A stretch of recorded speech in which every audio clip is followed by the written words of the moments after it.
BBC বাংলার television অনুষ্ঠান BBC প্রবাহে আপনাদের সবাইকে স্বাগত জানাচ্ছি আমি শারমিন রমা। শুরুতেই দেখে নেব আজ কি থাকছে। 23 জুন রাতে কাতারে অবস্থিত যুক্তরাষ্ট্রের সামরিক ঘাঁটিতে ক্ষেপণাস্ত্র হামলা চালায় ইরান। বিস্ফোরণের শব্দে আতঙ্ক ছড়িয়ে পড়ে কাতারের রাজধানী দোহায়। রয়টার্সের প্রতিবেদন বলছে, কাতারে অবস্থিত যুক্তরাষ্ট্রের আল উদেইদ বিমান ঘাঁটি লক্ষ্য করে ক্ষেপণাস্ত্র হামলা চালায় ইরান। তবে কাতারের আকাশ প্রতিরক্ষা ব্যবস্থা সেই ক্ষেপণাস্ত্র আকাশেই ধ্বংস করে দেয়। কাতারে হামলার পর বিবিসির খবরে বলা হয়, মার্কিন প্রতিরক্ষা সদর দপ্তর পেন্টাগন জানিয়েছে, কাতারের আল উদেইদ বিমান ঘাঁটিতে স্বল্প ও মধ্যম পাল্লার ব্যালিস্টিক ক্ষেপণাস্ত্র দিয়ে হামলা চালিয়েছে ইরান। একজন মার্কিন প্রতিরক্ষা কর্মকর্তা বিবিসিকে জানিয়েছে, এখন পর্যন্ত হামলায় যুক্তরাষ্ট্রের কোনো নাগরিকের হতাহতের খবর পাওয়া যায়নি। পরিস্থিতি এখনও পর্যবেক্ষণ করা হচ্ছে। ইরানের এই হামলার সময় কাতারের বিকট বিস্ফোরণের শব্দ শোনা যায়। এতে শহরের নাগরিকদের মধ্যে আতঙ্ক ছড়িয়ে পড়ে। শহরের এক বাসিন্দা সিএনএনকে বলেন, হামলার আকস্মিকতায় আমার বাচ্চারা চমকে ওঠে। তাদের নিরাপদ আশ্রয় নেওয়ার সময় বুঝতে পারছিলাম না আমি কি করব, কারণ নিরাপদ আশ্রয় নেওয়ার বিষয়ে সরকার আগে থেকে কিছুই জানায়নি। কাতার সরকারের দাবি, হামলায় কেউ হতাহত হয়নি। আল উদেইদ বিমান ঘাঁটি এলাকায় শনাক্ত হওয়া ক্ষেপণাস্ত্র আকাশে থাকতেই ধ্বংস করা হয়েছে বলে জানান কাতারের প্রতিরক্ষা মন্ত্রী শেখ সৌদ বিন আব্দুল রহমান। পরে কাতারের পররাষ্ট্র মন্ত্রণালয় বিবৃতিতে জানায়, নিরাপত্তা পরিস্থিতি স্থিতিশীল রয়েছে, এ নিয়ে উদ্বিগ্ন হওয়ার কোনো কারণ নেই। ইরানের এই হামলার নিন্দা জানিয়ে কাতারের পররাষ্ট্র মন্ত্রণালয়ের মুখপাত্র মাজেদ আল আনসারি বলেন, এই হামলা কাতারের সার্বভৌমত্ব, আকাশসীমা এবং জাতিসংঘ সনদের লঙ্ঘন। সোমবার রাতে কাতারের মার্কিন ঘাঁটিতে হামলার পর বিবৃতিতে ইরানের ইসলামী বিপ্লবী গার্ড কোর IRGC বলছে, ইরানের আঞ্চলিক অখণ্ডতা, সার্বভৌমত্ব ও জাতীয় নিরাপত্তার ওপর হামলার জবাব দিতে কোনো পরিস্থিতিতেই ছাড় দেওয়া হবে না। এই হামলা ভ্রাতৃপ্রতিম কাতার বা দেশটির জনগণের বিরুদ্ধে নয় বলেও জানিয়েছে ইরানের সর্বোচ্চ নিরাপত্তা পরিষদ। তারা বলছে, আবাসিক এলাকা থেকে দূরের মার্কিন ঘাঁটিতে এই হামলা চালানো হয়েছে। কাতারে মার্কিন ঘাঁটিতে হামলার পর রাতে বাহরাইনে সাইরেন বাজানো হয় এবং বাসিন্দাদের নিরাপদ স্থানে সরে যেতে বলা হয়। হামলার আশঙ্কায় সিরিয়ায় অবস্থিত মার্কিন ঘাঁটি কাশরাককে সর্বোচ্চ সতর্কতায় রাখা হয়। হামলার পর আকাশসীমা বন্ধ করে দেয় কুয়েত, বাহরাইন ও সংযুক্ত আরব আমিরাত। এদিকে কাতারে হামলার সময় ইরাকে মার্কিন আইন আল আসাদ বিমান ঘাঁটিতে আকাশ বিমান প্রতিরক্ষা ব্যবস্থা সক্রিয় হয়ে ওঠে বলে জানায় রয়টার্স। পরে ইরাকের পররাষ্ট্র মন্ত্রণালয়ের বিবৃতিতে কাতারের হামলার ঘটনায় উদ্বেগ প্রকাশ করা হয়। তবে ইরাকে হামলা হয়েছে কিনা সে বিষয়ে কিছু জানা যায়নি। যদিও ইরানের আধা সরকারি বার্তা সংস্থা তাসনিম জানিয়েছে, কাতারের সঙ্গে ইরাকেও হামলা চালিয়েছে ইরান। আন্তর্জাতিক বিভিন্ন সংবাদ মাধ্যমও শুরুতে ইরাকে হামলা হয়েছে বলে জানিয়েছিল। কাতারে এই হামলা প্রতীকী বলে মনে করেন দোহা ইনস্টিটিউটের সহকারী অধ্যাপক মোহানাত সালুম। আল জাজিরাকে তিনি বলেন, আল উদেইদ বিমান ঘাঁটি থেকে আগেই মার্কিন ও কাতারি সেনাদের সরিয়ে নেওয়া হয়েছিল। আর আমার মনে হয় এই হামলার আগে বিষয়টি যুক্তরাষ্ট্র ও কাতারকে জানিয়েছে তেহরান। সবকিছু মিলিয়ে মনে হচ্ছে এটি একটি প্রতীকী হামলা। 21 জুন রাতে ইরান ইসরায়েল সংঘাতের মধ্যেই ইরানের পারমাণবিক স্থাপনায় হামলা চালায় যুক্তরাষ্ট্র। এর প্রতিক্রিয়ায় মার্কিন ঘাঁটিতে পাল্টা হামলা চালানোর ঘোষণা দিয়েছিল ইরান। মার্কিন ঘাঁটিতে হামলার পর সৌদি আরবের পররাষ্ট্র মন্ত্রণালয়ের এক বিবৃতিতে বলা হয়, এই হামলা আন্তর্জাতিক আইনের লঙ্ঘন। নিন্দা জানিয়ে সংযুক্ত আরব আমিরাতের পররাষ্ট্র মন্ত্রণালয় বলছে, কাতারের সঙ্গে পূর্ণ সংহতি রয়েছে তাদের। কাতারের প্রতি সংহতি জানিয়েছেন ফ্রান্সের প্রেসিডেন্ট ইমানুয়েল মাখো। সামাজিক যোগাযোগ মাধ্যমে তিনি বলেছেন, সব পক্ষকে সংযত থাকার এবং সংঘাত বন্ধের আহ্বান জানাচ্ছেন তিনি। একই সঙ্গে সবাইকে আলোচনার টেবিলে ফেরার কথাও বলেন ফরাসি প্রেসিডেন্ট। কয়েক দশক ধরে মধ্যপ্রাচ্যে নিজেদের সামরিক ঘাঁটি পরিচালনা করছে যুক্তরাষ্ট্র। এই অঞ্চলের সবচেয়ে বড় ঘাঁটি হলো কাতারের আল উদেইদ। 60 একর জায়গার উপরে এই ঘাঁটিটি দোহার দক্ষিণ পশ্চিমে অবস্থিত। 1996 সালে কাতারের সঙ্গে যুক্তরাষ্ট্রের একটি প্রতিরক্ষা চুক্তির মাধ্যমে ঘাঁটিটি প্রতিষ্ঠা করা হয়। সেখানে প্রায় 10,000 মার্কিন সেনা অবস্থান করেন। মধ্যপ্রাচ্যে ইরাক, বাহরাইন, কুয়েত, সৌদি আরব, সিরিয়া ও সংযুক্ত আরব আমিরাতেও মার্কিন ঘাঁটি রয়েছে। এসব ঘাঁটিতে স্বাভাবিক সময়ে প্রায় 30,000 মার্কিন সেনা থাকেন, কিন্তু বড় কোনো অভিযানের সময় তা কয়েক গুণ বাড়ানো হয়। যেমন 2003 সালে ইরাকে হামলার পর 2007 সালের মধ্যে এই ঘাঁটিতে মার্কিন সেনা সংখ্যা দাঁড়িয়েছিল 1,60,000-এর বেশি। বর্তমানে এসব ঘাঁটি ও জলসীমায় সামরিক ও আধা সামরিক নাগরিক মিলিয়ে প্রায় 40,000 মানুষ আছেন। তাছাড়া রয়েছে বিমান প্রতিরক্ষা ব্যবস্থা, যুদ্ধ বিমান এবং যুদ্ধ জাহাজ। কাতারের আল উদেইদ ঘাঁটিটি পুরো অঞ্চলে বৃহত্তম মার্কিন ঘাঁটি। এখানে মার্কিন সেন্ট্রাল কমান্ড এবং এর বিমান বাহিনীর ফরওয়ার্ড হেডকোয়ার্টার রয়েছে। ইরাক, সিরিয়া ও আফগানিস্তানে মার্কিন সামরিক বাহিনীর অতীত অভিযানের সময় আল উদেইদ গুরুত্বপূর্ণ ভূমিকা পালন করেছে। মার্কিন বিমান বাহিনীর 379তম এয়ার এক্সপেডিশনারি উইংও এই ঘাঁটিতে মোতায়েন রয়েছে। প্রসঙ্গত, কাতারে প্রায় 10,000 মার্কিন সেনা মোতায়েন রয়েছে।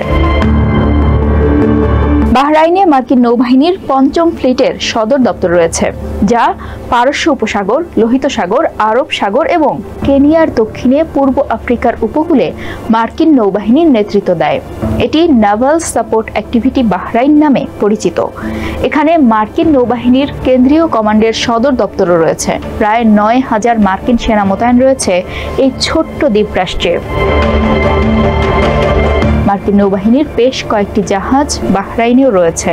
এই অঞ্চলের গভীর জলে ইউএসএস কার্ল ভিনসনের মতো সুপার ক্যারিয়ার জাহাজ এবং অন্যান্য বিমানবাহী জাহাজ চলাচল করতে পারে। এর মধ্যে 4টি মাইন বিধ্বংসী জাহাজ এবং 2টি লজিস্টিক সাপোর্ট জাহাজও রয়েছে। মধ্যপ্রাচ্যের যেই দেশগুলোতে যুক্তরাষ্ট্রের সবচেয়ে বেশি সামরিক ঘাঁটি রয়েছে তার মধ্যে কুয়েত অন্যতম। এর মধ্যে রয়েছে ক্যাম্প আরিফ জান, যেখানে মার্কিন সেন্ট্রাল কমান্ডের হেডকোয়ার্টার রয়েছে। এটি মার্কিন সশস্ত্র বাহিনীর অপারেশনাল এবং লজিস্টিক্যাল হাব হিসেবে কাজ করে। কুয়েতের আলী আল সালেম বিমান ঘাঁটিতে মার্কিন যুক্তরাষ্ট্রের 386তম এয়ার এক্সপেডিশনারি উইং রয়েছে। বার্তা সংস্থা এপি এই ঘাঁটিকে ওই অঞ্চলে যৌথ ও জোট বাহিনীর যুদ্ধ শক্তি মোতায়েনের কেন্দ্রীয় বিমান ঘাঁটি এবং প্রবেশদ্বার হিসেবে উল্লেখ করেছে। এছাড়া কুয়েতে MQ-9 রিপার সহ মার্কিন যুক্তরাষ্ট্রের ড্রোন রয়েছে। মার্কিন পররাষ্ট্র দপ্তরের তথ্য অনুযায়ী শুধুমাত্র ক্যাম্প আরিফ জান ও আলী আল সালেম বিমান ঘাঁটি মিলিয়েই মার্কিন সামরিক বাহিনীর প্রায় 13,500 সেনা মোতায়েন রয়েছে। সাদ্দাম হোসেনের পতনের সময় ইরাকের 500টিরও বেশি ঘাঁটিতে মার্কিন যুক্তরাষ্ট্রের প্রায় 1,60,000 সেনা মোতায়েন ছিল। তবে বর্তমানে দেশটিতে প্রায় 2,500 মার্কিন সেনা মোতায়েন রয়েছে এবং ওয়াশিংটন তাদের ধীরে ধীরে প্রত্যাহার করার জন্য বাগদাদ সরকারের সঙ্গে আলোচনাও চালিয়ে যাচ্ছে। সংযুক্ত আরব আমিরাতের আল ধাফরায় একটি মার্কিন সামরিক ঘাঁটি রয়েছে। এটি একটি কৌশলগত ঘাঁটি যা গোয়েন্দা তথ্য সংগ্রহ এবং যুদ্ধ বিমানের অভিযান পরিচালনায় সাহায্য করে। এই ঘাঁটিতে যুক্তরাষ্ট্রের 380তম এয়ার এক্সপেডিশনারি উইং রয়েছে। এটি 10টি বিমান স্কোয়াড্রন নিয়ে গঠিত এমন এক বাহিনী যেখানে MQ-9 রিপার্সের মতো ড্রোনও আছে। দ্বিতীয়বার নির্বাচিত হয়েই ডোনাল্ড ট্রাম্প ইসরায়েলের প্রধানমন্ত্রী বেনিয়ামিন নেতানিয়াহুর সঙ্গে একটি নতুন সম্পর্ক গড়ে তোলার ইঙ্গিত দিয়েছিলেন। নেতানিয়াহু যাই করতে চান হোয়াইট হাউসকে সঙ্গে নিয়েই তিনি তা করতে অভ্যস্ত। কিন্তু হোয়াইট হাউসে মাত্র 150 দিন পার হতে না হতেই মনে হচ্ছে ট্রাম্পও তার পূর্বসূরিদের মতো একই ফাঁদে পড়ছেন। কয়েক প্রজন্মের মধ্যে ইরানের উপর তিনি এমন এক হামলা চালিয়েছেন যার প্রভাব থাকবে দীর্ঘমেয়াদে। শুরুতে ধারণা করা হয়েছিল ট্রাম্প প্রশাসন নেতানিয়াহুর সামরিক উচ্চাকাঙ্ক্ষা নিয়ন্ত্রণ করবে, কিন্তু এখন মনে হচ্ছে যুক্তরাষ্ট্রকে ইরানের ইউরেনিয়াম সমৃদ্ধকরণ কেন্দ্রগুলোতে সরাসরি হামলা চালাতে কৌশলে টেনে আনতে পেরেছেন ইসরায়েলি প্রধানমন্ত্রী। এর আগে একের পর এক চালানো সামরিক হামলা থেকে নেতানিয়াহুকে ঠেকাতে পারেনি ওয়াশিংটন। তারপর তো নিজেরাই সরাসরি জড়িয়ে পড়ে এই সংঘাতে। আর এখন যুক্তরাষ্ট্র এমন একটি প্রতিশোধমূলক হামলা মোকাবিলার জন্য প্রস্তুত হচ্ছে যা সহজেই একটি পূর্ণাঙ্গ যুদ্ধে রূপ নিতে পারে। ট্রাম্পের শপথ গ্রহণের দিন কয়েক আগে তার মধ্যপ্রাচ্য বিষয়ক দূত স্টিভ উইটকফ নেতানিয়াহুর সঙ্গে দেখা করার দাবি নিয়ে শাব্বাতের দিন ইসরায়েলে যান। ইসরায়েলে এই দিনটি শনিবার ও সাপ্তাহিক ছুটির দিন। উদ্দেশ্য ছিল গাজায় হামাসের সঙ্গে যুদ্ধবিরতির চুক্তির আলোচনার জন্য নেতানিয়াহুকে চাপ দেওয়া। সেই সময় সিনিয়র কর্মকর্তারা ওই সফরকে ট্রাম্প ফ্যাক্টর হিসেবে উল্লেখ করেছিলেন, যা সিদ্ধান্ত গ্রহণে মার্কিন প্রেসিডেন্টের ধোঁয়াশা রেখে দেওয়া এবং চুক্তি করার দক্ষতার প্রতি ইঙ্গিত করে। ধারণা করা হয়েছিল ক্ষমতাধর ইসরায়েলি প্রধানমন্ত্রীকে সামলানোর ক্ষেত্রে একটি স্পষ্ট সুবিধা দিতে পারে এই ট্রাম্প ফ্যাক্টর। এর আগে বিভিন্ন সময় নেতানিয়াহু মার্কিন প্রশাসনকে এই অঞ্চলে তার সামরিক অভিযানকে সমর্থন দিতে রাজি করাতে সক্ষম হলেও ট্রাম্পের প্রশংসা করতে শুরু করেছিলেন ইসরায়েলের কিছু সমালোচক। তারা ভেবেছিলেন নেতানিয়াহুর প্রভাব প্রতিহত করার সক্ষমতা রয়েছে ট্রাম্পের। কিন্তু 14 জুন ইরানের লক্ষ্যবস্তুতে মার্কিন B-2 বোমারু বিমানগুলোর আঘাত হানার পর এটা স্পষ্ট হয়ে গেছে যে ট্রাম্পের নিজের উপলব্ধিতে পরিবর্তন এসেছে। গত সপ্তাহে ইরানে ইসরায়েলি হামলা শুরুর পর এই প্রথম দেশটিতে হামলা চালায় যুক্তরাষ্ট্র। এতে পররাষ্ট্র নীতিতে ট্রাম্পের ঘনিষ্ঠ মহলও মেগা বিচ্ছিন্নতাবাদী অবস্থান থেকে আরও যুদ্ধবান অবস্থানে চলে আসেন। অথচ নির্বাচনের আগে ট্রাম্প যুদ্ধের প্রতি প্রকাশ্য বিতৃষ্ণা ও যুক্তরাষ্ট্রকে বহির্বিশ্বে আর কোনো সংঘাতে না জড়ানোর বিষয়ে প্রতিশ্রুতি দিয়েছিলেন। কিন্তু দায়িত্ব গ্রহণের 200 দিনেরও কম সময়ের মধ্যে তা যেন উবে গেছে। এর আগে জনসম্মুখে এসে নেতানিয়াহুর সঙ্গে সম্পর্কের টানাপোড়েনের গুজব দূর করতে চেয়েছিলেন ট্রাম্প। তিনি এটাও দেখানোর চেষ্টা করেন যে ইসরায়েলের সঙ্গে তাল মিলিয়েই চলছে মার্কিন নীতি। মূলত এর মাধ্যমে যুক্তরাষ্ট্রকে অনেকটা অন্ধকারে রেখেই যে ইরানের উপর আগ্রাসী বোমা হামলা চালিয়েছে ইসরায়েল, সেই ধারণা নাকচের চেষ্টা করেন ট্রাম্প। ইরানের পারমাণবিক স্থাপনা লক্ষ্য করে যুক্তরাষ্ট্রের হামলার পর ট্রাম্প বলেন, আমি প্রধানমন্ত্রী নেতানিয়াহুকে ধন্যবাদ ও অভিনন্দন জানাতে চাই। এমন একটি টিম হিসেবে আমরা কাজ করেছি যা এর আগে সম্ভবত অন্য কোনো টিম করেনি। আমরা ইসরায়েলের প্রতি এই ভয়ানক হুমকি মুছে ফেলতে অনেক দূরে গিয়েছি। ইরানের লক্ষ্যবস্তুতে ইসরায়েলের বোমা হামলার পর যুক্তরাষ্ট্রের পক্ষ থেকে প্রথম যে প্রতিক্রিয়া এসেছিল সেটা থেকে ট্রাম্পের এখনকার বক্তব্যের অনেক পার্থক্য। ওই সময়ে মার্কিন পররাষ্ট্রমন্ত্রী মার্কো রুবিও ইসরায়েলি হামলাকে একতরফা আখ্যা দিয়েছিলেন, বলেছিলেন যুক্তরাষ্ট্র ইরানে হামলায় যুক্ত নয়, আমাদের প্রধান অগ্রাধিকার এই অঞ্চলে মার্কিন বাহিনীকে রক্ষা করা। কিন্তু তার সপ্তাহখানেক যেতে না যেতেই কি এমন পরিবর্তন ঘটলো? এখন যুক্তরাষ্ট্রকে মনে হচ্ছে তারা ইসরায়েলি হামলাকে সম্পূর্ণরূপে সমর্থন করেছে এবং নিজেরাও হামলায় যোগ দিয়েছে। এটি সম্ভবত এমন এক ধারাবাহিক উস্কানির সূচনা করতে পারে যা মধ্যপ্রাচ্যকে একটি নতুন যুদ্ধের দিকে নিয়ে যেতে পারে। ভবিষ্যতের জন্য এটা কি বার্তা দিচ্ছে? প্রকাশ্যে ও ব্যক্তিগতভাবে ট্রাম্প দাবি করেছেন ফোর্দো, নাতানজ ও ইস্পাহানে ইরানের পারমাণবিক স্থাপনায় মার্কিন হামলা ছিল এককালীন অভিযান এবং তা নিয়ন্ত্রণ করা যেতে পারে। অবশ্য এরই মধ্যে ইরানের সম্ভাব্য প্রতিশোধমূলক হামলার বিষয়ে মধ্যপ্রাচ্যে মোতায়েন করা মার্কিন বাহিনীগুলোকে সতর্ক করা হয়েছে। তেহরানকে উদ্দেশ্য করে ট্রাম্প বলেছেন, যদি যুক্তরাষ্ট্রকে সরাসরি লক্ষ্যবস্তু করা হয় তাহলে আরও হামলা চালানোর জন্য তারা প্রস্তুত। তারপরেও ভাইস প্রেসিডেন্ট জেডি ভ্যান্স সহ ট্রাম্পের নিজ প্রশাসনের একাধিক কর্মকর্তা সতর্ক করে আসছেন যে তেহরান যদি পাল্টা হামলা চালায় সেটা সীমিত হলেও ইরানে দীর্ঘমেয়াদী সামরিক অভিযানের রূপ নেওয়ার সম্ভাবনা রয়েছে। যদিও ট্রাম্প আপাতত মধ্যপন্থা অবলম্বন করার চেষ্টা চালিয়ে যাচ্ছেন। হামলা চালিয়ে ঘোষণা করেছেন একটি দীর্ঘস্থায়ী যুদ্ধের দিকে মোড় নেওয়া থেকে পরিস্থিতিকে তিনি আটকাতে পারবেন। তবে ট্রাম্পের এই হামলায় মধ্যপ্রাচ্যে যুক্তরাষ্ট্রের প্রধান মিত্র ইসরায়েল আরও বেপরোয়া হয়ে উঠেছে বলে মনে হচ্ছে। এক ভিডিও বিবৃতিতে নেতানিয়াহু বলেছেন, অভিনন্দন প্রেসিডেন্ট ট্রাম্প, ইরানের পারমাণবিক স্থাপনাগুলোতে যুক্তরাষ্ট্রের অসাধারণ ও ন্যায়সঙ্গত শক্তি দিয়ে হামলা চালানোর আপনার এই সাহসী সিদ্ধান্ত ইতিহাস বদলে দেবে। ইসরায়েল ও ইরান একটি সম্পূর্ণ ও সর্বাত্মক যুদ্ধবিরতিতে সম্মত হয়েছে বলে সামাজিক মাধ্যম ট্রুথ সোশ্যালে পোস্ট করে ঘোষণা দিয়েছেন ডোনাল্ড ট্রাম্প। তবে ইরান বা ইসরায়েল কোনো দেশের পক্ষ থেকেই এই বিষয়টি নিশ্চিত করা হয়নি। ট্রুথ সোশ্যালে মঙ্গলবার ভোরে করা ট্রাম্পের পোস্টে তিনি লেখেন যে 6 ঘন্টার মধ্যে ইসরায়েল ও ইরানের মধ্যে সম্পূর্ণ ও সর্বাত্মক যুদ্ধবিরতি 12 ঘন্টার জন্য কার্যকর হবে। সেটিকে যুদ্ধের সমাপ্তি হিসেবেও বিবেচনা করা হবে বলে তার পোস্টে উল্লেখ করেন তিনি। পোস্টে দাবি করা হয় এই যুদ্ধবিরতির শুরু করবে ইরান। তবে সবশেষ ইরানের পররাষ্ট্রমন্ত্রী Abbas Araghchi social media platform এক্সে একটি পোস্ট করে জানিয়েছেন, স্থানীয় সময় ভোর 4টার পর যদি তার দেশের ওপর আর হামলা না হয় তাহলে ইসরায়েলে ইরানের আর পাল্টা হামলা চালানোর ইচ্ছে নেই। অন্যদিকে ইরানের ইসলামিক রেভলিউশনারি গার্ড কোর IRGCর সাথে সংশ্লিষ্ট ফার্স্ট নিউজ এজেন্সি ট্রাম্পের যুদ্ধবিরতির দাবিকে সম্পূর্ণ মিথ্যে বলে দাবি করে খবর প্রকাশ করেছে।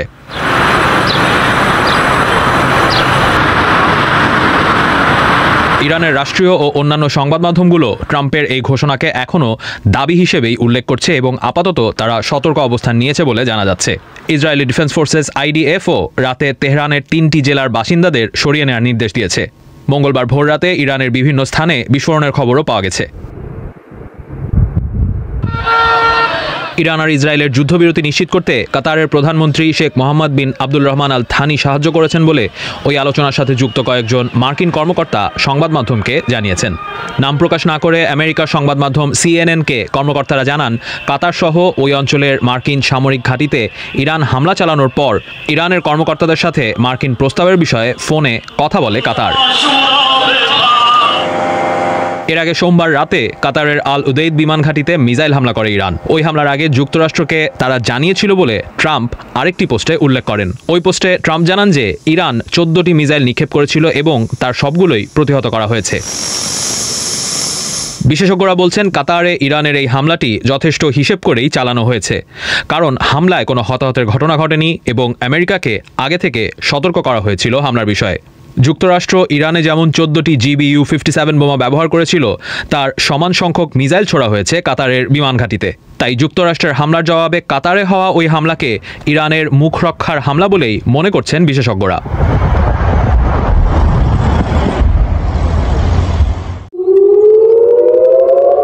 ডোনাল্ড ট্রাম্প যুদ্ধবিরতির দাবি করার পরও ইসরায়েলে ইরান মিসাইল হামলা চালিয়ে যাচ্ছে বলে দাবি করেছে ইসরায়েলি ডিফেন্স ফোর্সেস IDF।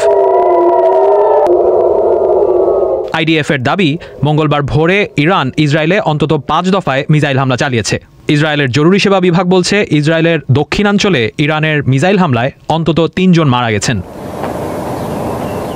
ইসরায়েলের তেল আভিভ, হেব্রন ও জেরুজালেম থেকে নেওয়া ছবি ও ভিডিওতে আকাশে ক্ষেপণাস্ত্র উঠতে দেখা যাচ্ছে। ইসরায়েলি সেনাবাহিনী সেসব শহরে বাসিন্দাদের নিরাপদ স্থানে সরে যেতে বলেছে। IDF বলছে, স্থানীয় সময় মঙ্গলবার ভোর 6টার আগে ইরান মিসাইল হামলা শুরু করে। ওই হামলার কিছুক্ষণ আগে ইরানের পররাষ্ট্রমন্ত্রী আব্বাস আরাকচি এক্সে করা এক পোস্টে উল্লেখ করেছিলেন যে স্থানীয় সময় ভোর 4টার পর ইসরায়েল যদি আর হামলা না করে, তাহলে ইরানেরও পাল্টা হামলা করার ইচ্ছা নেই। মঙ্গলবার ভোররাতে করা ওই পোস্টে তিনি আরও জানিয়েছিলেন যে তখন পর্যন্ত দুই দেশের মধ্যে কোনো যুদ্ধবিরতির চুক্তি হয়নি। এই পরিস্থিতিতে ইরানের রাষ্ট্রীয় টেলিভিশন IRINN মঙ্গলবার সকালে যুদ্ধবিরতি চুক্তি হয়েছে বলে ঘোষণা দেয়। খবরে দাবি করা হয়, কাতারে চালানো ইরানের হামলা সফল হয়েছে এবং যুদ্ধবিরতি ইসরায়েলের ওপরে চাপিয়ে দেওয়া হয়েছে। টেলিভিশনের ওই খবরে আরও জানানো হয় যে কাতারে ইরানের হামলার পর ট্রাম্প যুদ্ধবিরতির জন্য কাকুতি মিনতি করেছেন ইরানের কাছে। তবে ট্রাম্প তার পোস্টে দাবি করেছেন যে ইসরায়েল এবং ইরান প্রায় একই সাথে তার কাছে এসেছিল এবং শান্তির কথা বলেছে, যদিও ইরান বা ইসরায়েল কোনো পক্ষই এখন পর্যন্ত যুদ্ধবিরতি মেনে নেয়নি। বিশেষজ্ঞরা অবশ্য মনে করছেন, সোমবার রাতে কাতারে হামলা করে ইরান যুক্তরাষ্ট্রকে একটা সতর্কবার্তা দিয়েছে। এই সতর্কতা যুক্তরাষ্ট্র কাতারকে এক ধরনের বার্তা দেয়া যে ইরান সংঘাত সীমিত রাখতে চায় শুধু ইসরায়েলের সাথেই। বিশেষজ্ঞদের অনেকে বলছেন, এর আগেও ইরান এমন লোক দেখানো হামলা চালিয়েছিল, যেমনটা হয়েছিল ট্রাম্পের প্রথম মেয়াদে IRGCর কমান্ডার কাসেম সোলাইমানি হত্যাকাণ্ডের পর।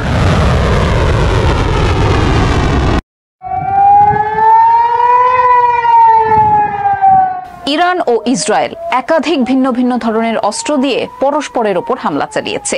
ইরান দাবি করেছে এবারের হামলায় তারা স্বদেশে তৈরি একটি ব্যালিস্টিক মিসাইল ব্যবহার করেছে, যার নাম সেজিল। এই ক্ষেপণাস্ত্রটি বড় ওয়ারহেড বহনে সক্ষম, যদিও ইসরায়েল দাবি করেছে তারা এই ব্যালিস্টিক ক্ষেপণাস্ত্র সফলভাবেই প্রতিহত করতে সক্ষম হয়েছে। ইরানের এই ক্ষেপণাস্ত্রটি নিয়ে নানা আলোচনা চলছে। বলা হচ্ছে এটি এতটাই ক্ষমতাসম্পন্ন যে ইরানের নাতানজ শহর থেকে ইসরায়েলের তেল আভিভ শহরে মাত্র 7 মিনিটে আঘাত হানতে সক্ষম। নাতানজ থেকে তেল আভিভের দূরত্ব 2000 কিলোমিটারের কম। ভারতে অবস্থিত ইরানি দূতাবাস এক্সে লিখেছে যে অপারেশন ট্রু প্রমিস 3 এর দ্বাদশ প্রত্যুত্তরমূলক পদক্ষেপের অংশ হিসেবে সেজিল ক্ষেপণাস্ত্র দিয়ে আঘাত শুরু করা হয়। এই ক্ষেপণাস্ত্রটি খুবই শক্তিশালী এবং দূরপাল্লার।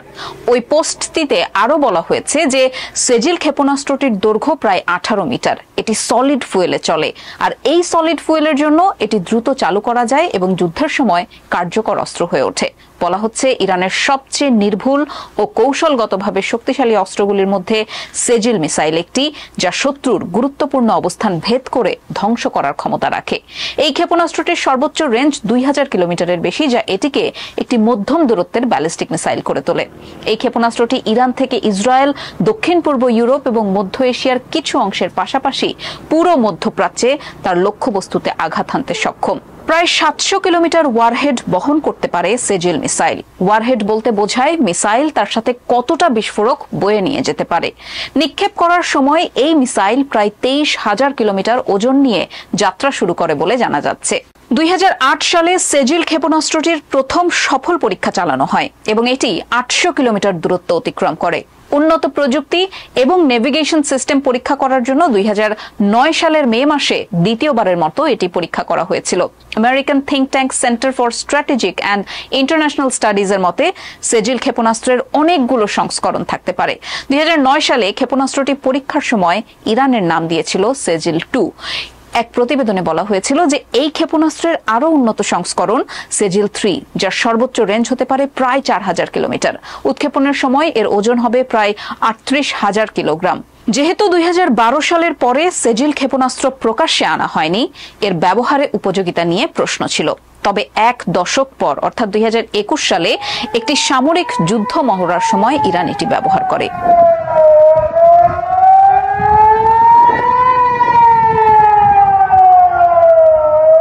ইসরায়েল কখনোই বলেনি যে তাদের কাছে পারমাণবিক অস্ত্র আছে, আবার অস্বীকারও করেনি।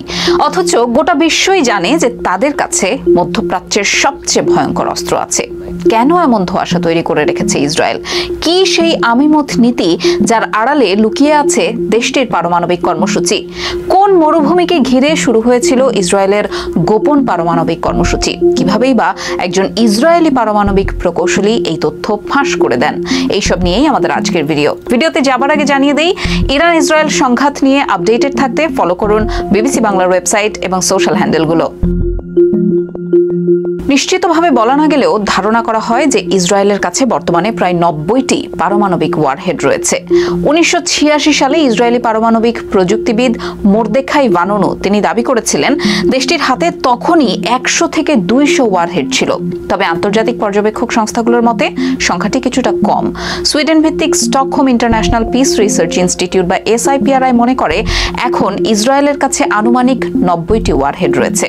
এইসব ওয়ারহেড তৈরিতে ব্যবহৃত প্লুটোনিয়াম উৎপাদন করা হয়েছে দক্ষিণ ইসরায়েলের ডিমোনা শহরের নিকটবর্তী নেগেভ পারমাণবিক গবেষণা কেন্দ্রে।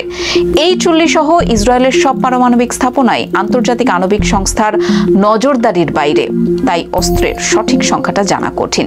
বিশেষজ্ঞরা ইউরেনিয়াম বা প্লুটোনিয়ামের উৎপাদনের পরিমাণের উপর ভিত্তি করে প্রযুক্তিগত বিশ্লেষণ ও উপাত্তের ভিত্তিতে এই সংখ্যাটা অনুমান করেছেন। এই ধরনের বিশ্লেষণ উত্তর কোরিয়া ও সোভিয়েত মার্কিন অস্ত্র নিয়ন্ত্রণ চুক্তির ক্ষেত্রেও ব্যবহৃত হয়েছিল এবং পরবর্তীতে সেই অনুমান বাস্তবের কাছাকাছি ছিল বলেই দেখা যায়। সেই হিসেবে ইসরায়েলের অস্ত্র সংখ্যা সম্পর্কেও ধারণাগুলো বাস্তবসম্মত বলেই মনে করছেন গবেষকরা। যুক্তরাষ্ট্র, রাশিয়া, ইরান সহ অনেক দেশ পারমাণবিক অস্ত্র বিস্তার রোধ চুক্তিতে স্বাক্ষর করলেও ইসরায়েল এই চুক্তিতে সই করেনি।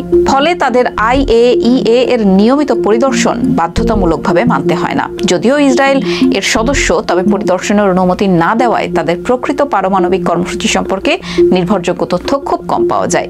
তবে যেটুকু তথ্য জানা যায় তা মূলত ফাঁস হওয়া নথি, মার্কিন প্রতিরক্ষা ও জ্বালানি বিভাগের বিশ্লেষণ, আন্তর্জাতিক গবেষণা এবং সাবেক ইসরায়েলি পারমাণবিক প্রকৌশলী মোর্দেখাই ভানুনুর বক্তব্যের মাধ্যমে এসেছে। ভানুনু 80-র দশকে ইসরায়েলের ডিমোনার পারমাণবিক কেন্দ্রে কাজ করতেন। 1986 সালে তিনি ব্রিটিশ পত্রিকা দ্য সানডে টাইমসকে বলেন, ইসরায়েল গোপনে পারমাণবিক অস্ত্র বানিয়ে চলেছে। এই তথ্য ফাঁস করায় তাকে চাকরিচ্যুত করা হয় এবং অনেক বছর কারাদণ্ড ভোগ করতে হয়। মূলত দ্য সানডে টাইমসের সাক্ষাৎকারের মাধ্যমে মিস্টার ভানুনু তখন বিশ্ববাসীকে জানিয়েছিলেন যে ইসরায়েলের পারমাণবিক কর্মসূচি অব্যাহত রয়েছে। ইসরায়েল সরকার কখনোই সরাসরি স্বীকার বা অস্বীকার কোনোটাই করেনি যে তাদের কাছে পারমাণবিক অস্ত্র আছে। এক্ষেত্রে তারা যেই নীতি অনুসরণ করে তাকে বলা হয় আমিমুত, যার অর্থ ইচ্ছাকৃত অস্পষ্টতা। ইসরায়েলের পারমাণবিক নীতি বিশেষজ্ঞ অ্যাভনার কোহেন বলেন, এই অস্পষ্টতাই ইসরায়েলকে অস্তিত্বের হুমকির বিরুদ্ধে নিজেদের রক্ষার সুযোগ তৈরি করে দিয়েছে। ব্রিটিশ পার্লামেন্টের হাউস অব লর্ডসে উপস্থাপিত এক প্রতিবেদনে তিনি এটিকে ইসরায়েলের সর্বশ্রেষ্ঠ কৌশলগত এবং কূটনৈতিক অর্জন হিসেবে উল্লেখ করেছেন। দেশের সাবেক প্রধানমন্ত্রী শিমন পেরেজও তার আত্মজীবনীতে লেখেন, অস্পষ্টতার যে শক্তি কতটা প্রভাবশালী আমরা তা বুঝেছি। এই কৌশল বহু শত্রুকে ধোঁয়াশায় রেখেছে। ইসরায়েলি প্রধানমন্ত্রী নেতানিয়াহুর ঘনিষ্ঠ ইসরায়েলি ডানপন্থী পত্রিকা ইসরায়েল হায়ম একটি প্রতিবেদনে লিখেছে, ইসরায়েলের প্রধান লক্ষ্য হলো যে কোনো মূল্যে পারমাণবিক অস্ত্রের বিস্তার ঠেকানো। কারণ আমিমুত নীতির সমর্থকরা মনে করেন ইসরায়েল তার অস্পষ্টতার নীতি থেকে সরে আসলে মধ্যপ্রাচ্যে পারমাণবিক অস্ত্র তৈরির একটা প্রতিযোগিতা শুরু হতে পারে। যদিও পারমাণবিক অস্ত্র নিয়ন্ত্রণে কাজ করা প্রতিষ্ঠান centre for arms control and non proliferation বলছে, ইসরায়েলের এই অস্পষ্টতার নীতি মধ্যপ্রাচ্যকে গণবিধ্বংসী অস্ত্রমুক্ত অঞ্চল হিসেবে গড়ে তোলার পথের অন্যতম বাধা। তাদের মতে, যদি ইসরায়েল নিজের অস্ত্র থাকার কথা স্বীকার করে তাহলে পুরো অঞ্চলে পারমাণবিক প্রতিযোগিতা শুরু হয়ে যেতে পারে। ইসরায়েলের পারমাণবিক কর্মসূচি প্রথম আলোচনায় আসে 1962 সালে প্রকাশিত মার্কিন পররাষ্ট্র দপ্তরের একটা নথির মাধ্যমে। 50-এর দশকে ফ্রান্সের সঙ্গে এক চুক্তির মাধ্যমে ইসরায়েল ডিমোনা শহর ছেড়ে নেগেভ নিউক্লিয়ার রিসার্চ সেন্টার গড়ে তোলে। প্রথমে এটিকে তারা বস্ত্রশিল্প বা কৃষি গবেষণা কেন্দ্র বলে দাবি করে। তবে 60-এর দশকে তৎকালীন প্রধানমন্ত্রী ডেভিড বেনগুরিয়ান পার্লামেন্টে বলেন এটি একটি শান্তিপূর্ণ পারমাণবিক গবেষণা কেন্দ্র। মার্কিন গোয়েন্দা প্রতিবেদন থেকে জানা যায়, প্রকৃতপক্ষে কেন্দ্রটিতে প্লুটোনিয়াম উৎপাদনের চুল্লি তৈরি করা হয়েছিল, যার লক্ষ্য ছিল পারমাণবিক অস্ত্র। আবার মিস্টার ভানুনু 1985 সালে চাকরিচ্যুত হওয়ার আগেই নেগেভ মরুভূমির পরমাণু কেন্দ্রে প্রায় 9 বছর কাজ করেন। গোপনে তিনি কেন্দ্রটির 60টিরও বেশি ছবি তোলেন, যেগুলোর মধ্যে পারমাণবিক অস্ত্র তৈরির প্রমাণ ছিল। 1986 সালে তিনি অস্ট্রেলিয়ার পারমাণবিক বিরোধী একটি সম্মেলনে অংশ নিয়ে সাংবাদিক অস্কার গুয়েরোর মাধ্যমে বিষয়টি দ্য সানডে টাইমসের কাছে পৌঁছান। বিবিসির উইটনেস হিস্ট্রি অনুষ্ঠানে এই বিষয়ে তখনকার সাংবাদিক পিটার হাউনাম বলেন, ভানুনু আমাদের যে ছবি ও তথ্য দেন তা ইসরায়েলের পারমাণবিক অস্ত্র কর্মসূচির অকাট্য প্রমাণ হিসেবে কাজ করে। ইসরায়েল কখনো খোলাখুলিভাবে স্বীকার না করলেও আন্তর্জাতিক গবেষণা, গোয়েন্দা প্রতিবেদন এবং ভানুনুর ফাঁস করা তথ্য মিলিয়ে একটা বিষয় স্পষ্ট যে ইসরায়েলের পারমাণবিক অস্ত্র আছে এবং সেটি একটি কৌশলগত অস্পষ্টতার চাদরে ঢাকা। এই নীতি হয়তো তাদের নিরাপত্তাকে নিশ্চিত করেছে, কিন্তু একই সঙ্গে মধ্যপ্রাচ্যে পারমাণবিক অস্ত্রমুক্ত ভবিষ্যতের পথে বড় একটা বাধাও হয়ে দাঁড়িয়েছে। ইরান ইসরায়েল পাল্টাপাল্টি আক্রমণ অব্যাহত। যুক্তরাষ্ট্রের হামলার জেরে ইরানের জবাব কি, কোন দিকে যাচ্ছে পরিস্থিতি? বিএনপি জামায়াতের সাথে একই পাল্লায় এনসিপি সাংগঠনিকভাবে কতটা শক্তিশালী হয়েছে, এসব নিয়ে বাংলাদেশ ট্রেন্ডিং সঙ্গে আছেন বিশ্ববিদ্যালয়ের শিক্ষক সামিয়া জামান। তার কথা তো শুনবই, একই সাথে আপনারা মতামত জানাতে পারেন বিবিসি বাংলার ইউটিউব, ফেসবুক, ইনস্টাগ্রাম, এক্স হ্যান্ডেলে। এছাড়াও ভিজিট করুন বিবিসি বাংলার ওয়েবসাইট।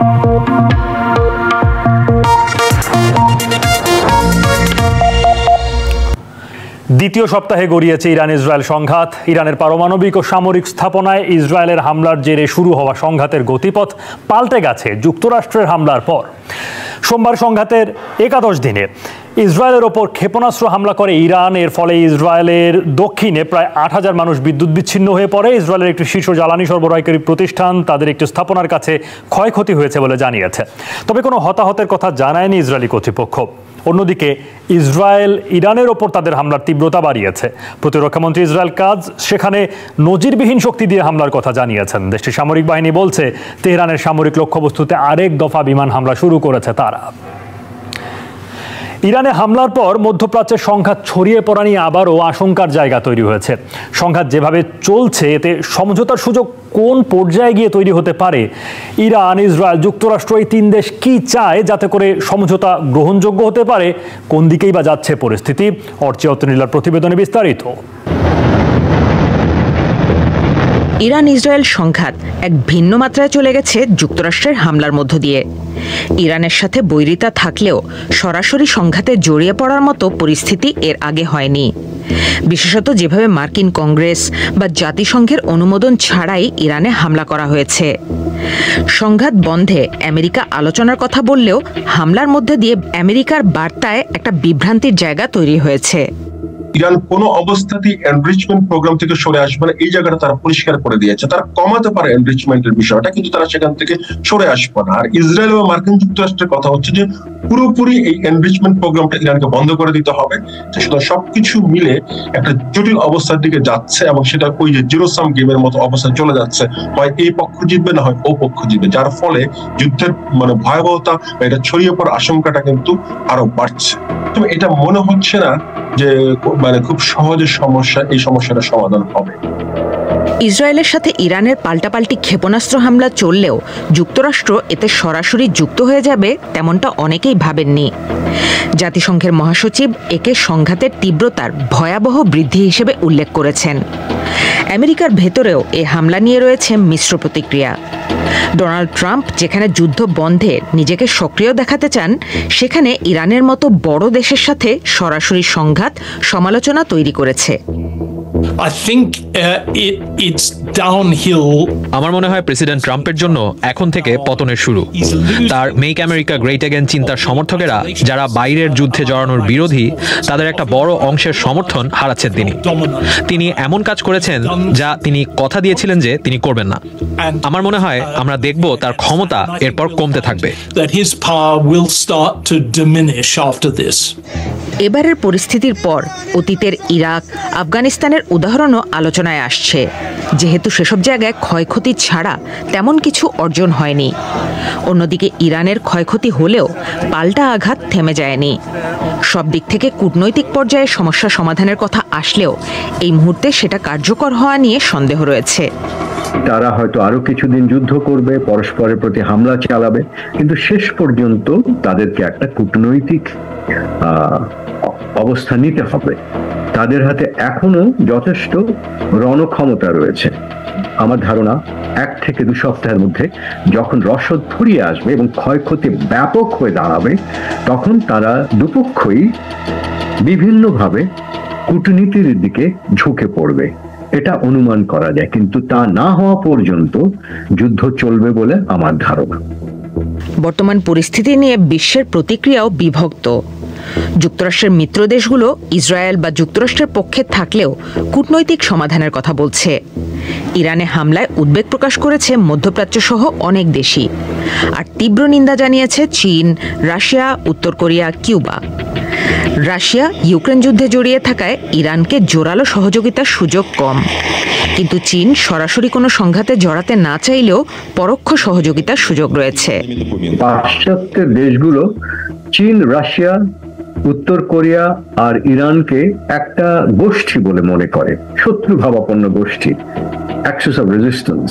চীন চাইবে না যে ইসরায়েলি বা মার্কিন সামরিক শক্তির চাপের মুখে ইরান বিধ্বস্ত হোক বা পরাজিত হোক।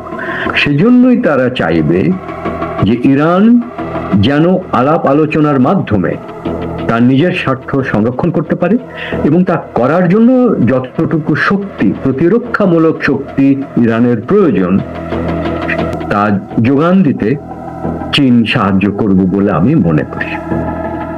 বিশ্লেষকেরা এটাও মনে করছেন যে এবারের পরিস্থিতির পর ইরানের পারমাণবিক অস্ত্রের দিকে আরও বেশি ঝুঁকে পড়ার সম্ভাবনা রয়েছে। এর আগে আমেরিকার ওবামা প্রশাসনের সময়ে ইরানের চুক্তি হলেও এর গলদ দেখিয়ে তা থেকে বেরিয়ে যান ট্রাম্প। নতুন করে চুক্তির বিষয়ে তাগাদা থাকলেও সেটা আর হয়নি। এবারের পরিস্থিতির পর আমেরিকার সাথে আলোচনায় ইরান আদৌ আস্থা রাখতে পারবে কিনা সে নিয়ে সন্দেহ প্রকাশ করছেন বিশ্লেষকেরা। অর্চিয়া তন্দ্রিলা, বিবিসি বাংলা। সঙ্গে আছেন বিশ্ববিদ্যালয়ের শিক্ষক সামিয়া জামান। সামিয়া জামান, কোনো সমঝোতার মুখোমুখি শেষের পথে কিনা, বা হামলা পাল্টার মধ্য দিয়ে চলমান একটা অবস্থান, নাকি যুক্তরাষ্ট্রের অংশগ্রহণের কারণে নতুন সংঘাতের সূচনা? এই সংঘাতটা এখন কোন পর্যায়ে আছে বলে আপনার মনে হয়? না, এতে কোনো সন্দেহ নেই যে যুক্তরাষ্ট্রের অংশগ্রহণের মাধ্যমে আসলে সংঘাতটাও অনেক বেশি বেড়ে গেছে, তীব্রতাও বেড়ে গেছে।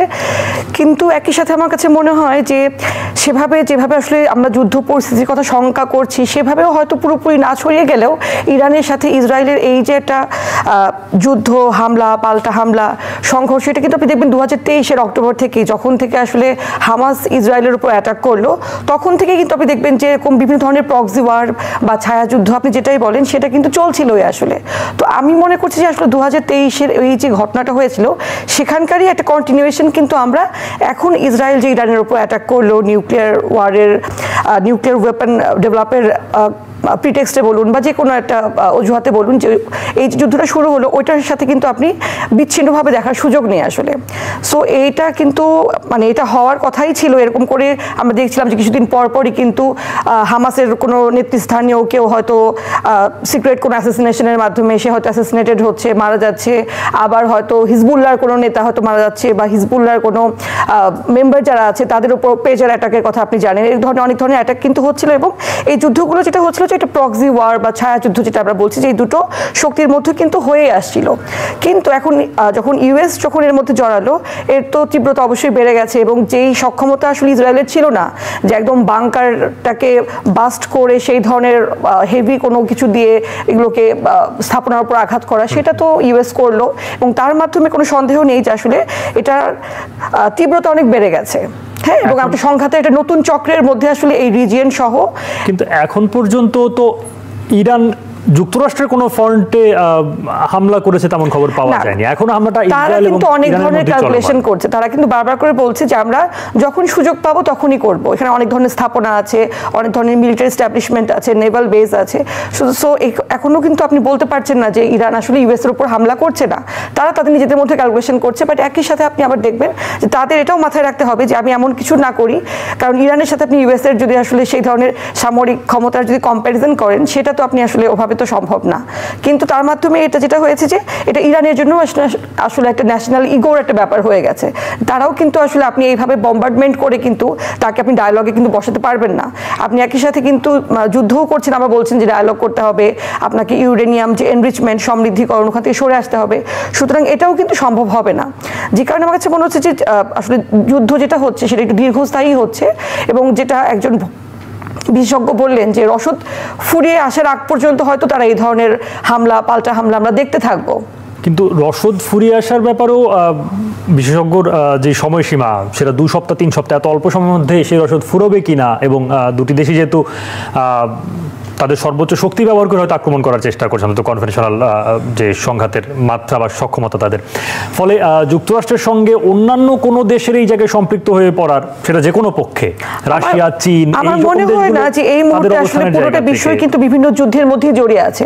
যেমন রাশিয়ার হয়তো একটা ইন্টারেস্ট ছিল যে ইরানকে সাপোর্ট করা, বাট রাশিয়া নিজেই যুদ্ধের মধ্যে আটকে আছে ইউক্রেনের সাথে, এবং সেটারও কোনো শেষ হওয়ার কিন্তু কোনো আমরা এই ধরনের নিশানা পাচ্ছি না। সুতরাং একই রকমভাবে সরাসরি হয়তো যুদ্ধে তারা সম্পৃক্ত হবে না, কিন্তু যেটা বললাম যে হয়তো কোনো না কোনোভাবে এখানে একটা আমার কাছে মনে হয় যেখানে একটা খুব কি বলবো এটাকে একটা খুব ক্রিটিক্যাল একটা জাংচারে আছে, যে এই মুহূর্তে ইরানের যে যুদ্ধের স্ট্র্যাটেজি, তারা অনেক বিভিন্ন নন স্টেট অ্যাক্টর, হ্যাঁ, যে দেশ ছাড়া বিভিন্ন কিন্তু নন স্টেট অ্যাক্টরদেরকেও তারা বিভিন্ন রকম ভাবে অস্ত্র দিয়ে সাহায্য করে বা তাদের সাপোর্ট করে। হেজবুল্লাহর কথা বলা হয়, আপনি ইয়েমেনের হুতির গোষ্ঠীর কথা বলতে পারেন। এই জিনিসগুলো পারমাণবিক বিস্তার আসলে দেশ থেকে ছাড়িয়ে আসলে এই ধরনের গোষ্ঠীগুলোর হাতে যদি চলে যায়, তাহলে কিন্তু পারমাণবিক একটা বিস্তার আমরা সামনের দিনগুলোতে দেখতে পারবো। এখন নিউক্লিয়ার পলিফারেশনের একটা বড় সম্ভাবনা তৈরি হয়েছে, এবং যেটা মনে হচ্ছে যে অনেকে কিন্তু বলছে যে এই যে অ্যাটাক যেটা হলো এটা পুরোপুরি উস্কানি ছাড়া একটা অ্যাটাক হলো। তার মানে কিন্তু আপনি ইরানকে আসলে কোনো অপশন মানে দিচ্ছেনই না যে সে নিউক্লিয়ার ছাড়া আর কিভাবে নিজেকে ডিফেন্ড করবে। চীনের ব্যাপারেও জিজ্ঞেস করে যে চীন মধ্যপ্রাচ্যের রাজনীতিতে তাদের এর আগে এক ধরনের উপস্থিতি জানান দিয়েছে, বিশেষ করে ইরান এবং সৌদি আরবের মধ্যকার সম্পর্ক পুনর্স্থাপনের মধ্য দিয়ে। ফলে চীনের ভূমিকা কি হতে পারে? যুক্তরাষ্ট্র, মনে করে দিই, যুক্তরাষ্ট্র কিন্তু হরমুজ প্রণালী বন্ধের ব্যাপারে যে হুমকি ইরানের, সেটি যাতে প্রশমিত করা যায় সেজন্য চীনকে একরকম আহ্বানও জানিয়েছে। আমার কাছে মনে হয় যে চীন তো অবশ্যই এখানে একটা ব্রোকারিং করার চেষ্টা করবে, যাতে সব পক্ষ একটা টেবিলে বসে আলোচনার মাধ্যমে এটা এই যে উত্তেজনা সেটা যেন প্রশমিত হয়।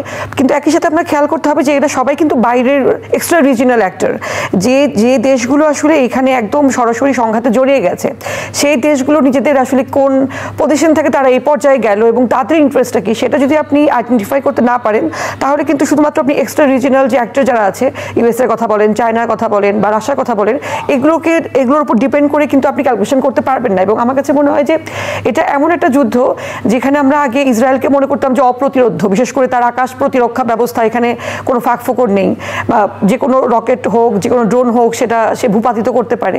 বাট এই একটা যুদ্ধের মাধ্যমে আমার মনে হলো যে ইসরায়েলের যে ভালনারেবিলিটি, যে তারাও যে আসলে ভালনারেবল, তাদেরকেও যে অ্যাটাক করা যায়, বা তাদের সিভিলিয়ানরাও যে আসলে সেভাবে প্রোটেক্টেড না, সেই একটা কিন্তু তাদের যে একটা বিপদ, এটাও কিন্তু সামনে চলে আসলো।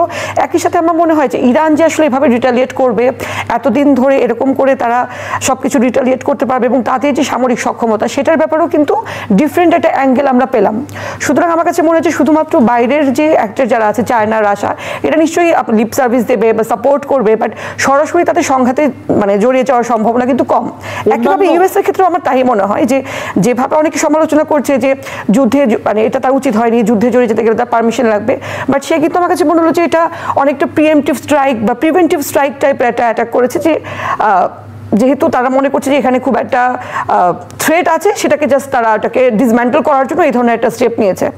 কিন্তু তারা যদি আপনি মনে করেন যে সরাসরি এখানে যুদ্ধে জড়িয়ে যাবে, আমার কাছে মনে হচ্ছে যে এটাও আসলে খুব একটা ভায়াবল অপশন না। সেক্ষেত্রে অন্যান্য দেশগুলোর ব্যাপারে একটু বুঝতে চাই, বিশেষ করে উপসাগরের দেশগুলো, আরব দেশগুলো, গত কয়েকদিনে সৌদি আরব সহ অন্যান্য দেশ, তাদের প্রতিক্রিয়া দেখে কি ধারণা? জানেনই যে তাদের মধ্যে ইরানের সাথে বিশেষ করে অন্যান্য যে উপসাগরীয় দেশগুলো আছে, সেগুলোর মধ্যে কিন্তু আদর্শিক দ্বন্দ্ব আছে। তাদের মধ্যে কিন্তু নিজেদের মধ্যেও সেই ধরনের যে আসলে মিল সেরকম নেই, এবং আমরা সৌদি আরবের সাথে ইরানের একটা দীর্ঘ অ্যানিমোসিটির কথা আমরা মোটামুটি সবাই জানি। এবং সেক্ষেত্রে যেটা বলছিলাম যে যেমন আমরা দেখেছি আসলে এটা খুবই ডিসঅ্যাপয়েন্টিং একটা ব্যাপার, যে যেমন আমরা দেখলাম যে গাজাতে যখন অ্যাটাক করলো, তখনও যেমন তারা শুধুমাত্র নিন্দা জানিয়েই নিজেদের দায়িত্ব সেরেছে, এখানেও সেরকমই মনে হচ্ছে যে তারা নিন্দা জানাচ্ছে এবং ডিএসকেলেশনের কথা বলছে, যেন সংঘাত কোনোভাবে না বাড়ে। কিন্তু একইভাবে তারা যে কোনো একটা স্ট্যান্স নেওয়া, একই রকমভাবে কোনো একটা ইউনাইটেড পজিশনে আসা, এটা অদূর ভবিষ্যতে আসলে বিশেষ করে উপসাগরীয় মুসলিম দেশগুলোর মধ্যে, বা আপনি ইরানের কথাও বলুন, এশিয়ার মধ্যে, এটা আসলে ওভাবে আসলে সম্ভব না। এবং ইরানের যে লোকেশন, ইরানের যে মানে স্ট্র্যাটেজিক লোকেশন, সে হরমুজ প্রণালী থেকে শুরু করে পার্সিয়ান গালফ থেকে শুরু করে এই জিনিসগুলোর মধ্যে তার একটা ইনফ্লুয়েন্স আছে। সো তাকে আসলে আপনার কনসিডারেশনে না নিয়ে শুধুমাত্র তাকে ভয়ভীতি দেখিয়ে এই নিউক্লিয়ার প্রোগ্রাম তার পিসফুল হোক বা সেটা যে কোনো ওয়েপনাইজেশন হোক, সেখান থেকে আপনি আসলে তাকে সরাতে পারবেন না। বরং এই জিনিসগুলোর মধ্যে দিয়ে তাকে আসলে আপনি, যেটা আমি প্রথমেও বললাম, যে তাকে পুশ করা হচ্ছে যে আসলে সে যেন যে কোনোভাবে নিউক্লিয়ার ওয়েপন ডেভেলপ করে। আচ্ছা, একটা সময় আমরা পাকিস্তানকে শুনতাম যে পাকিস্তানের একজন লিডার ছিলেন, উনি বলেছিলেন যে ঘাস খেয়ে হলেও আমরা কি নিউক্লিয়ার ওয়েপন ডেভেলপ করবো, যেহেতু ইন্ডিয়া ডেভেলপ করে ফেলেছে। সে একই রকম একটা পরিস্থিতির মধ্যে দিয়ে কিন্তু আমার মনে হচ্ছে যে পারমাণবিক বিস্তারের একটা শঙ্কা ওভারঅল দেখা যাচ্ছে। আচ্ছা, সংস্কার সহ নানা ইস্যুতে বিএনপি জামায়াতের সঙ্গেই এখন শোনা যায় এনসিপির নাম। যে কোনো আলোচনায় বড় দলগুলোর সমান গুরুত্বও পাচ্ছে দলটি, যদিও এর পেছনে দলটির প্রতি অন্তর্বর্তী সরকারের বিশেষ পক্ষপাতিত্বের অভিযোগ তোলেন অনেকে। এর বাইরে গিয়ে সাংগঠনিকভাবে নিজেদের কতটা গোছাতে পেরেছে দলটি, নির্বাচনের পরও কি বড় দল হিসেবে নিজেদের গুরুত্ব ধরে রাখতে পারবে এনসিপি? তানহা তাসনিমের প্রতিবেদন। অবশেষে নির্বাচন কমিশনে নিবন্ধনের জন্য আবেদন করেছে জাতীয় নাগরিক পার্টি এনসিপি। তবে নিবন্ধন পাবার আগেই নানা বৈঠকে বড় দলগুলোর মতোই গুরুত্ব পেতে দেখা গেছে নতুন এই রাজনৈতিক দলটিকে। শুরু থেকেই দলটির প্রতি অন্তর্বর্তী সরকারের নমনীয়তা ও সহযোগিতামূলক আচরণ নিয়েও রয়েছে বিতর্ক। ফলে অনেকেই প্রশ্ন তুলছেন, এই সরকারের আমলে দলটি যে পরিমাণ গুরুত্ব পাচ্ছে, সামনেও তা থাকবে কিনা। যে বিশাল জনগোষ্ঠীর সমর্থন নিয়ে এনসিপির যাত্রা শুরু হলো, তারা আসলে একটা সময়ের জন্য এনসিপির সঙ্গে যুক্ত হয়েছে, বিষয়টা এমন নয়। এনসিপির যে দীর্ঘমেয়াদী রাজনীতির পরিকল্পনা, বৈষম্যহীন এক নতুন বাংলাদেশ, এই স্লোগানের সঙ্গে বাংলাদেশের মানুষের একাত্মতার জায়গা রয়েছে। সেই জায়গা থেকে আমরা আশাবাদী এবং আমরা বিশ্বাসী যে যে কোনো সময়ই জাতীয় নাগরিক পার্টি এনসিপি বাংলাদেশের রাজনৈতিক দলগুলোর মধ্যে অন্যতম গুরুত্বপূর্ণ রাজনৈতিক দল হিসেবে তারা ফাংশনেবল থাকবে। গণ অভ্যুত্থানের নেতৃত্ব দেয়া তরুণদের দল হিসেবে প্রথম থেকেই এনসিপি নিয়ে নানা আলোচনা থাকলেও দলটির কয়েকজন নেতার বিরুদ্ধে বিভিন্ন সময়ে আর্থিক কেলেঙ্কারি সহ নানা ধরনের অভিযোগ সামনে এসেছে। একই সাথে মাঠের রাজনীতিতেও খুব একটা সক্রিয় ভূমিকায় দেখা যাচ্ছে না দলটিকে। প্রশ্ন উঠছে, সরকারি সহযোগিতা না থাকলেও কি সাংগঠনিকভাবে শক্তিশালী দল হিসেবে দাঁড়াতে পারবে এনসিপি? প্রাথমিক যে সিমটমগুলো আমরা দেখতে পাচ্ছি, তাদের বিহেভিয়ারাল অ্যাটিটিউড, তাদের নেতাদের ইমেজ, এসব দেখে বোঝা যায়। এবং তারা যে ধরনের কর্মকাণ্ডে লিপ্ত, সরকারের এজেন্ডা বাস্তবায়নে তারা যেভাবে কাজ করছে, এসব দেখে মনে হয় যে তারা আসলে জেনুইনলি তারা যে রাজনীতিটা করতে চায়, ওই জায়গা থেকে এখনও তারা অনেক দূরে। সুতরাং আমি আপাতত 6 মাস বা 1 বছরের মধ্যে এটা আমার মনে হয় না যে তারা মানে একটা সত্যিকারের রাজনৈতিক দল হিসেবে যেভাবে কাজ করা দরকার সেইভাবে আগামী 1 বছরের মধ্যে দাঁড়াতে পারবে, এটা আমার কাছে এখনো মনে হয় না। দল পরিচালনা ও প্রচারণার ক্ষেত্রে এনসিপির সামাজিক মাধ্যম কেন্দ্রিক কার্যক্রম নিয়ে আছে নানা আলোচনা সমালোচনা। প্ল্যাটফর্মটিতে বেশ সক্রিয় দলটির নেতারাও, কিন্তু অনলাইনের বাইরে জনপরিসরে দলটির উপস্থিতি কতটা আছে? জাতীয় নাগরিক পার্টি সারা দেশে আমরা উঠান বৈঠক শুরু করেছি, পথসভা শুরু করেছি এবং সারা দেশের সাধারণ মানুষের সঙ্গে আমাদের একটা আন্তরিক যোগাযোগের জায়গা তৈরি হয়েছে। বাংলাদেশের রাজনীতি সচেতন মানুষ মাত্রই এখন জাতীয় নাগরিক পার্টি এনসিপিকে চিনছে। তরুণরা যে একটা রাজনৈতিক দলের যাত্রা শুরু করেছে তার সঙ্গে মানুষেরা পরিচিত হচ্ছে এবং যুক্ত হচ্ছে। প্রধান উপদেষ্টার বক্তব্য অনুযায়ী রাজনৈতিক দলগুলোর কাছে নির্বাচনের জন্য 10 মাসের মতো সময় আছে। এরই মধ্যে মাঠের রাজনীতিতে বিএনপি জামায়াতের যে উপস্থিতি দেখা যাচ্ছে সেই তুলনায় অনেকটাই পিছিয়ে এনসিপি। নতুন দল হিসেবে এখন অবধি 33টি জেলা ও 130টি উপজেলায় কমিটি দিয়েছে দলটি। ফলে দল নিয়ে এনসিপির সদস্য সচিব আশাবাদী থাকলেও সাংগঠনিকভাবে এখন পর্যন্ত দলটিকে দুর্বল বলেই মনে করছেন এই বিশ্লেষক। নেতৃত্বের কিছু বিষয় থাকে যে আপনি আপনার নেতারা আপনার কথা শুনবে, তারা এটা খুব হায়ারার্কিক্যাল একটা পজিশন। এনসিপির হায়ারার্কিক্যাল পজিশনটা আসলে মেনটেন করা হয় কিনা সেটা নিয়ে আসলে আমাদের সন্দেহ আছে। ভবিষ্যতে পারবে কিনা, ভবিষ্যতে পারতেই পারে এবং সেই প্রত্যাশা আমি রাখতেই চাই। তখনই পারবে যতক্ষণ এনসিপি টিকে যাবে। তবে আই রিয়েলি ডাউট যে আসলে বাংলাদেশের প্রত্যন্ত গ্রামের মানুষ, অঞ্চলের মানুষরা আসলে এনসিপির নামটা এখনো জানেন কিনা। মানুষের কাছে পৌঁছাতে গেলে মানুষ প্রতীকটা মনে রাখবে, মানুষ ব্যক্তিকে মনে রাখবে। তো এনসিপির ওই রকম কোনো লিডারশিপ ক্যারেক্টার দাঁড়ায় নাই। এটা এনসিপির লিডারশিপ ক্যারেক্টারটাও নগর কেন্দ্রিক। অনেকটা একই কথা বলছেন অধ্যাপক সাব্বির আহমেদও। রাজনীতিতে টিকে থাকতে হলে দলকে সাংগঠনিকভাবে শক্তিশালী করার কোনো বিকল্প নেই বলেই মন্তব্য করছেন এই বিশ্লেষক। কোনো রাজনীতি যদি কিংস পার্টি হিসেবে যাত্রা শুরু করে, সে যদি সবসময় কিংস পার্টি থাকার সুযোগ তার হাতে থাকবে না। সুতরাং তাকে স্বাধীনভাবেই সামনে এগুতে হবে। এখানে সবসময় তো আর সরকারের আনুকূল্য পাবে না। তারা যে লক্ষ্য, যে আদর্শ নিয়ে দলটা তৈরি হবে সেই দলের প্রতি তারা কমিটেড, ওইটাই ঠিক করে দিবে আসলে তারা কতটুকু স্যাক্রিফাইস করতে পারবে। আদৌ রাজনীতির মাঠে যে প্রতিযোগিতা, এই প্রতিযোগিতায় তারা টিকে থাকতে পারবে না কিনা। নির্বাচনের জন্য শাপলা প্রতীক চেয়েছে এনসিপি, জানিয়েও চলছে বিতর্ক। এদিকে নিবন্ধনের আবেদন জমা দিয়ে সামনের নির্বাচনে সরকার গঠনের আশাও ব্যক্ত করেছেন দলটির নেতা নাসিরউদ্দিন পাটোয়ারি। তবে সব প্রতিকূলতা ছাপিয়ে রাজনীতির মাঠে বড় দলগুলোকে এনসিপি কতটা টিক্কা দিতে পারবে তা নিয়ে সংশয় আছে রাজনীতি সংশ্লিষ্টদের। তানহা তাসনিম, বিবিসি বাংলা। বিশ্ববিদ্যালয়ের শিক্ষক সামিয়া জামান আছেন সঙ্গে। সামিয়া জামান, একেবারেই নতুন দল যেহেতু হয়তো পুরনো দলগুলোর সঙ্গে তুলনাটা যৌক্তিক হবে না সাংগঠনিক দক্ষতা বা সক্ষমতার মাপকাঠিতে, কিন্তু রাজনীতিতে যে গুরুত্ব তারা পেয়ে আসছে, বাস্তবতার প্রেক্ষাপটে সেটি ধরে রাখার মতো সংগঠন কি হয়ে উঠতে পারছে এনসিপি? আমার কাছে মনে হয় যে এখন তো খুব অল্প সময় গেছে, আসলে 1 বছরও মানে আমরা অভ্যুত্থানের পরবর্তী সময় এখনো আসিনি। সো এই অল্প সময়ের মধ্যে এটা নবীন রাজনৈতিক দল, তারা মাত্র নিবন্ধন চেয়েছে, তারা মাত্র যাত্রা শুরু করেছে। আমাদের ওইটা চিন্তা ভাবনা করে আসলে তাকে বিচার বিবেচনা করা উচিত। এবং আপনি যেটা প্রথমেই বললেন যে আসলে যে এস্টাবলিশ যে দলগুলো আছে ওগুলোর সাথে আসলে এখনই তাকে ওভাবে তার সাংগঠনিক দক্ষতা কতটুকু আছে বা কতটুকু গ্রো করছে এটা হয়তো এখনই বিচার বিবেচনা করার সময় আসেনি।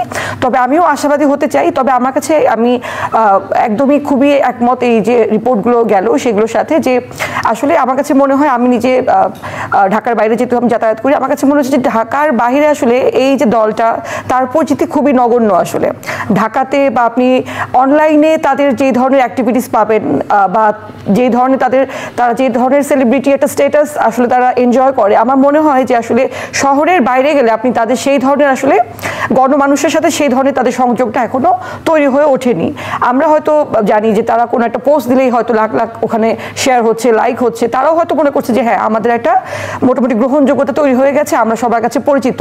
কিন্তু যতক্ষণ না আসলে আপনি একদম গ্রামের প্রত্যন্ত লোকজনের সাথে মেলামেশা করবেন, হাঁটবেন, চলবেন, বসবেন, ততক্ষণ না পর্যন্ত আপনি আসলে সব জায়গাতে পৌঁছতে পারবেন না। এবং আমার কাছে মনে হচ্ছে যে তারা যেহেতু প্রথম থেকেই সরকারের আনুকূল্য পেয়ে এসছে এবং অনেক বিজনেস যারা গ্রুপ যেগুলো আছে মোটামুটি ধনিক গোষ্ঠীর সাথে তাদের চলাফেরাও শুরু হয়ে গেছে, তাদের চলাফেরা, হোটেলের অ্যারেঞ্জমেন্ট, এই সমস্ত জিনিস দেখে আমার কাছে মনে হয়েছে তারা অনেকটাই যে অভ্যুত্থান পরবর্তী সময় তাদের নিয়ে যে প্রবল সম্ভাবনা দেখা গেছিল সেখান থেকে আসলে তারা একটু বিচ্যুত হয়ে গেছে। এবং আমার কাছে একটা জিনিস খুব, যেহেতু আপনি সংগঠনের কথা বলছেন, আমার কাছে মনে হয়েছে যে এই দলটার পুরোপুরি, আমি মোটামুটি সবাইকেই যদি একটু অবজার্ভ করি, আমার কাছে মনে হচ্ছে যে প্রত্যেকটা লিডার বা মেম্বার তারা নিজেদের ইন্ডিভিজুয়াল পলিটিক্যাল ক্যারিয়ার এক্সটেন্ড করার ব্যাপারে যতটুকু কনসিয়াস, ঠিক অতটুকু কনসিয়াস হয়তো তাদের পলিটিক্যাল পার্টিটাকে এগিয়ে নেওয়ার ক্ষেত্রে তারা নয়। তাদের আমার কাছে মনে হচ্ছে যে টিম ওয়ার্ক বা তাদের নিজেদের মধ্যে হয়তো বোঝাপড়ার একটু অভাব রয়েছে। এক একজন এক এক সময় এক কথা বলে এবং আমরা অনলাইনেও তাদের মধ্যে অনেক রকম মারামারি, কাটাকাটি বা তর্ক বিতর্ক দেখতে পেয়েছি। এবং এনসিপির যারা প্রতিনিধি তারা বলেন যে এই যে তারা মুক্ত পরিবেশে খোলামেলাভাবে কথা বলছেন, পাল্টাপাল্টি যুক্তিগুলো তুলে ধরছেন, এটা একটা গণতান্ত্রিক চর্চা। একেবারে সাম্প্রতিক একটি ইস্যু, এনসিপির প্রতীক নিয়ে একটা আলোচনা চলছে, বিতর্কও হচ্ছে, কিভাবে দেখেন? আমার কাছে মনে হয় যে আসলে যেহেতু এটা একটা আসলে আমাদের জাতীয় ফুল, মানে এই ধরনের একটা প্রতীক নিয়ে আসলে এই ধরনের চর্চাটা হওয়াই স্বাভাবিক। অনেকে আবার এটাকে অনেকভাবেই দেখার চেষ্টা করছে যে শাপলা চত্বরেও এই ধরনের একটা ঘটনা ঘটেছিল, সেগুলোকেও ক্যাপিটালাইজ করার চেষ্টা করা হচ্ছে কিনা। কিন্তু আমার কাছে মনে হয় যে যদি সেটা আসলে নির্বাচনের কমিশন যদি তারা মনে করে যে না সকল রকম নিয়ম কারণ সবকিছু মেনে শুনেই চলছে, কারণ প্রতীকের মধ্যে আবার অনেকে বলছেন ধানের শিশু তো আছে, সো এই জিনিসগুলোকেও আপনাকে মাথায় রাখতে হবে। শুধু যদি আমি সমালোচনাই করি যে না যারা যেটা করছে, যেহেতু সরকারি পার্টি আমি বলছি, কিংস পার্টি আমি বলছি, সবকিছুকে যদি আমি সমালোচনার দৃষ্টিতে দেখি তাহলে তো তারা এগোতে পারবে না। এবং আমার মনে হয় যে যেহেতু একটা পলিটিক্যাল ভ্যাকুয়াম ক্রিয়েট হয়ে গেছে, একটা বড় দল আওয়ামী লীগ সেটা এখন সেভাবে আসলে মাঠে নেই, সুতরাং অন্যান্য দলকে আসলে এগিয়ে নিয়ে যাওয়ার জন্য তাদেরকে আসলে কি বলবো কার্যক্রম করার জন্য সুযোগটা দেওয়া উচিত। কারণ তাদেরও তো যে আশা আকাঙ্ক্ষা যেটা আছে, জনগণের আশা আকাঙ্ক্ষা, তারাও কিন্তু প্রতিফলন করার চেষ্টা করছে। আচ্ছা, অনেক ধন্যবাদ সামিয়া জামান সময় দেওয়ার জন্য বাংলাদেশ ট্রেন্ডিং। দর্শক, এই ছিল আজকের মতো সৌমিত্র শুভ্র লগ আউট করছি বাংলাদেশ ট্রেন্ডিং থেকে। সবাইকে শুভকামনা জানিয়ে আমি শারমিন রমা আজ এখানেই বিদায় নিচ্ছি। ভালো থাকবেন।